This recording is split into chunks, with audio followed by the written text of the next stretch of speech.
Welcome to our channel. Today we how to restore marketing planning with Monday.com, full guide step by step clearly. Begin by logging into your Monday.com account. If you don't have an account, create one by visiting the Monday.com website and signing up. Once you're logged in, navigate to the main dashboard. To start a new marketing planning project, click on the Add Board button. Choose Start from Scratch to create a customized workflow for your marketing plan. Give your board a relevant name, such as Marketing Planning 2023. Next, set up your columns to include key categories like task name, status, due date, and owner. Click on the plus icon to add new columns as needed. For each marketing initiative, create a new item under the task name column. Assign team members to each task by selecting names from the owner column.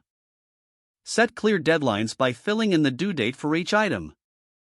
To track progress, utilize the status column to mark tasks as not started, in progress, or complete.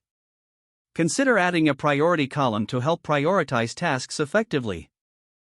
Use the updates section within each task for internal communication.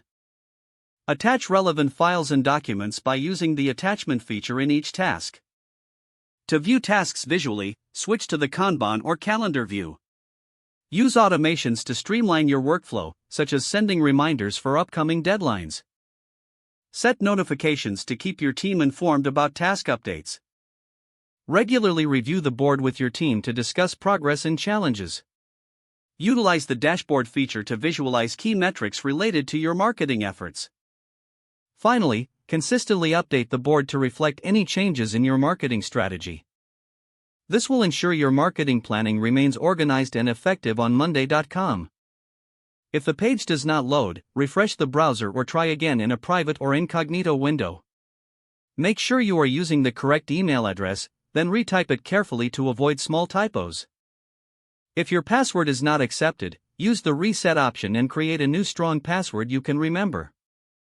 Check your spam folder for verification or security emails, then complete any requested confirmation steps. Enable two-factor authentication if available to improve account security and reduce unauthorized access risk. After signing in, review your profile details so your contact information and settings are accurate and current. If you see an error message, note it down and try again after restarting your device and internet connection. Don't forget to like this video and subscribe to our channel for more step-by-step tech guides.